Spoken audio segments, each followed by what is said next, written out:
Magandang hapon mula sa DOST Pag-asa. Narito ang latest weather update ngayong hapon, November 15, 2025. Sa kasalukuyan, tatlong weather system ang nakakapekto sa ating bansa. Una na po rito itong Intertropical Convergence Zone, yung pagsasalubong ng ating mga trade winds na magdadala ng mga kaulapan, pag-ulan at thunderstorms dito sa may Palawan, Visayas at Mindanao. Habang ang northeast monsoon naman o yung hanging hamian ang magdadala ng mga kaulapan at mahihinang pag-ulan dito sa may northern Luzon, habang ang shearline o yung pagsasalubong ng mainit at malamig na hangin ang magdadala ng mga kaulapan, pag-ulan at thunderstorms dito sa may central Luzon dito sa may Calabarzon, habang ang Metro Manila at natitirang bahagi ng ating bansa ay makakaranas ng generally good weather na may mataas na tsansa ng mga isolated rain showers or thunderstorms.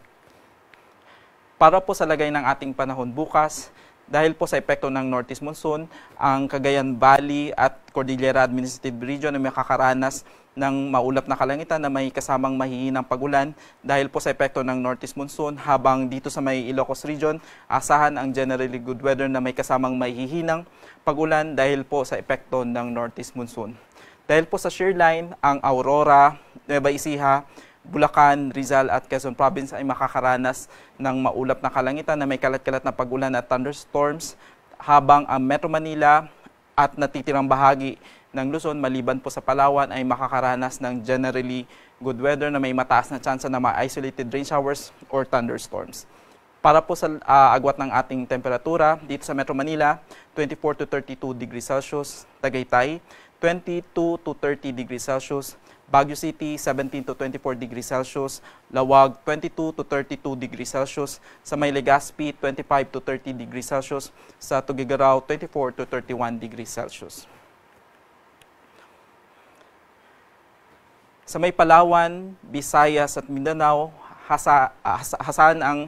ang mga kaulapan na may kasama pong pag-ulan at thunderstorms dahil naman po sa epekto ng ITZZ. Kaya pinag-iingat po natin ang ating mga kababayan, lalo na po sa mga nakatira sa ng paanan ng bundok at malapit po sa ilog, sapagkat itong weather system ay maaari pong magdala ng moderate to at times heavy rains na maaari pong magdulot ng landslide or flash floods.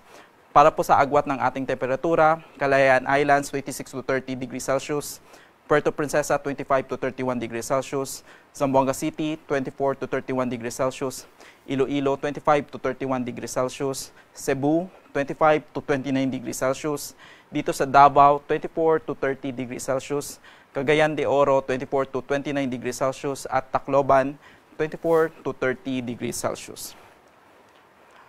Para po sa lagay ng ating karagatan, kasalukuyan wala po tayong nakataas na gale warning sa anumang bahagi po ng ating bansa, ngunit pinag-iingat po natin ang ating mga kababayan mangingisda at may malilit na sasakyan pandagat, sapagkat ang mga karagatan dito sa may Northern Luzon ay maaari pong magdala ng moderate to rough seas, habang ang natitirang bahagi po ng ating bansa ay makakaranas po ng slight to moderate sea conditions.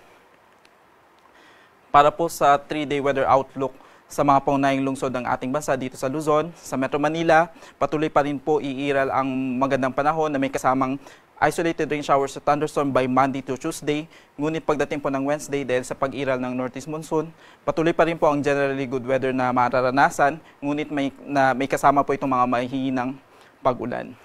Dahil po sa northeast monsoon, patuloy pa rin po itong iiral dito sa may Baguio City. By Monday to Wednesday, asahan pa rin po ang generally good weather na may kasamang mahihinang pag-ulan, habang ang easterlies naman po ang patuloy na nakakapekto dito sa may Legazpi City na magdadala po ng generally good weather na may mataas na tsansa ng mga isolated rain showers or thunderstorms.